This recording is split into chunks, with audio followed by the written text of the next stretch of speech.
Je vous remercie d'avoir cité mes racines d'élu, parce qu'elles sont très importantes dans l'approche que je peux avoir de l'offre de soins dans les territoires, parce que j'avais effectivement un petit village qui a un médecin, une pharmacie, et le problème qui se pose devant nous va trouver sa solution avec des paramètres que j'ai trouvés en recherchant sur le territoire des solutions. Et je pense que nous allons faire dans mon village la même chose que dans d'autres villages où on a réussi, avec des choses simples, à maintenir l'offre de soins et même à l'améliorer. Pour revenir à des propos plus généraux, l'Ordre des médecins, depuis 2016, s'est penché sur le problème de l'accès aux soins de la population, parce que nous sommes là, bien sûr, pour organiser la profession, mais nous sommes là aussi pour défendre l'intérêt des patients. Et nous avons apporté notre contribution en lançant d'abord une enquête nationale auprès de 35 000 médecins, en allant dans les régions. Enfin bref, on a fait un gros travail au sein de l'institution et nous avons dégagé, au travers de ces rencontres, un livre blanc avec 10 propositions. Dans ces 10 propositions, je ne vais pas les détailler toutes, mais j'en retiendrai 3. C'est le caractère incontournable de l'organisation des territoires à partir des territoires pour permettre une couverture de santé et pour permettre aux patients d'avoir tous accès à des soins de proximité. Ce sont les territoires qui sont les mieux placés pour définir leur périmètre, pour définir comment ils participent à cette mise en commun de moyens. Et je pense que nous avons mis en évidence un certain nombre d'exemples dans l'Observatoire, et c'est à ça que sert l'Observatoire, où dans des territoires très retirés, avec des difficultés importantes d'offre de soins, ils ont su, en mettant en place justement cette approche de leur territoire, ils se sont organisés dans leur territoire, ils ont réussi à redresser et à faire s'installer des jeunes médecins. Le deuxième axe, c'est la formation. Monsieur le doyen qui est présent, je vous remercie de votre présence. Nous avons l'Ordre national et la conférence des doyens, avec le doyen Patrice Diot, que vous connaissez sûrement. Nous avons établi un document pour mettre en évidence l'importance de la formation des médecins dans les territoires, quelle que soit leur spécialité. On a toujours le premier réflexe de dire on parle de la médecine générale, mais non, il ne faut pas parler que de la médecine générale. Il faut absolument soutenir aussi l'irrigation du territoire par des spécialistes de deuxième recours, qui sont les spécialités comme endocrino, dermato, cardiologue, pneumologue, urologue. Toutes ces spécialités sont indispensables. Pourquoi sont-elles indispensables? Parce que le médecin généraliste ne peut pas travailler sans ces spécialistes qui sont pour lui des points d'appui, des recours, des conseils, et il doit pouvoir avoir facilement un accès aux médecins de deuxième recours. Et là, il faut reconnaître que la conférence des doyens nous a répondu présente sur l'importance qu'ont les facultés de médecine dans l'organisation dans les territoires de la formation des médecins spécialistes en médecine générale et spécialistes dans les autres spécialités. Je ne vais pas le développer plus. Le troisième point que je veux mettre en avant ce soir, ce sont les coopérations publiques-privées. Je crois que quelqu'un tout à l'heure a évoqué ça dans la salle, et c'est fondamental. On est en train de mettre en place des GHT qui en soi ne sont pas une mauvaise chose. Organiser territorialement l'hospitalisation publique pour créer des compétences et des coopérations et des complétudes, personne ne peut être contre. Mais je pense que ce qui est dommage et ce qui est regrettable, et c'est très souvent le cas, mais très souvent, je dis que c'était l'énorme majorité des cas, la mise en place des GHT se fait en dehors de l'espace, enfin en dehors des professionnels de santé du libéral et de l'hospitalisation privée.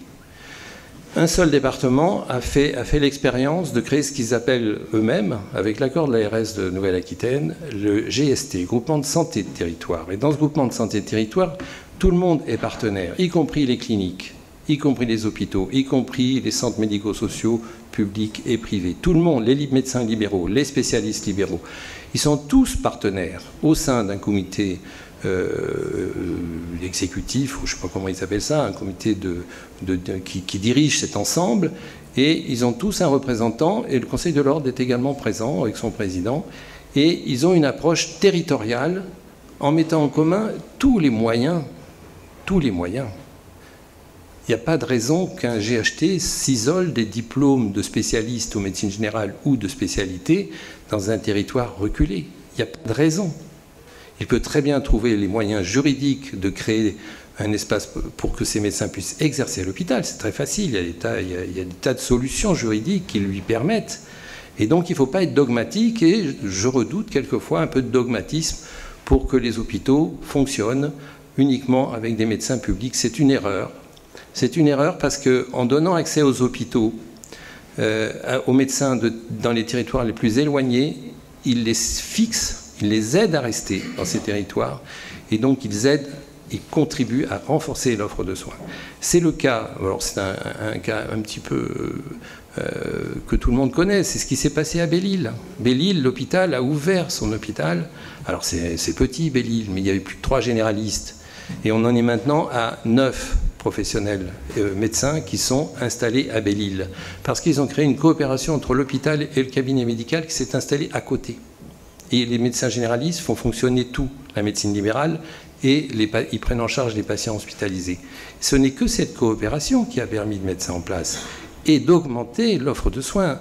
La seule difficulté, c'est qu'en faisant ça, Belle-Île est sortie de la zone blanche, parce que maintenant, il n'y a plus de problème de démographie médicale à Belle-Île, et ils perdent les soutiens financiers qui leur avaient été accordés au départ. Ça se réglera, mais c'est quand même un point qu'il faut souligner. Quand ça marche mieux, l'État a un peu tendance à dire maintenant vous êtes nombreux, ah non, s'ils enlèvent leurs aides, le problème va se représenter d'ici peu de temps. Voilà, ça c'était les 3 points que je voulais sortir des propositions de l'ordre. Nous, ce que nous pensons, c'est que ce sont les territoires qui doivent inventer l'offre de soins à partir d'eux. Ils doivent choisir les moyens de travailler ensemble. Là, l'État a mis en place, veut mettre en place les CPTS. C'est une très bonne solution, bien évidemment. Les maisons de santé, c'est une très bonne solution. Mais c'est aux professionnels du territoire de dire s'ils veulent faire ça. Si ce n'est pas eux qui le décident, ça se fera beaucoup plus difficilement, voire pas. Et puis, il y a les pôles, il y a les mises en commun de plusieurs cabinets par les moyens numériques. Je dis ça à M. Borowitz qui est un spécialiste. Et ça, on sait que ça s'est fait dans la Creuse et à Corrèze, où 4 cabinets éloignés de 30 km on fait qu'un seul cabinet, en fait, avec le numérique. Et les médecins qui étaient séparés, qui en bavaient, qui n'avaient pas de jour de repos, ils ont retrouvé une journée de repos. Ils ont retrouvé une clientèle commune, un secrétariat commun. Par de simples moyens numériques, 4 cabinets isolés se sont retrouvés dans une position de force. Et ils ont recruté, parce qu'ils ont été maîtres de stage, ils ont fait venir des étudiants, et ils ont recruté des étudiants. Toutes ces initiatives que je vous cite, elles sont sur le site, et je vous encourage, sans faire aucune publicité pour le Conseil de l'ordre, c'est simplement une publicité envers les professionnels de santé, les médecins et les autres professionnels, parce que rien ne se fait si on ne crée pas une équipe de soins. Donc le médecin, certes au centre, parce que c'est lui qui fait rentrer le patient. C'est pour ça qu'il est au centre, c'est parce que c'est lui qui fait rentrer le patient dans le soin, en faisant le diagnostic. Après, c'est une équipe qui doit être à la disposition du patient. Et tout ça, c'est mis en évidence par des expériences très intéressantes. Je vais terminer.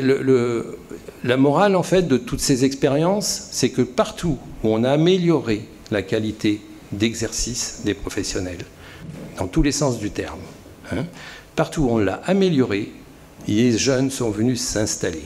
Et ça, c'est vraiment, en fait, le fil conducteur, c'est l'amélioration de la qualité de l'exercice professionnel.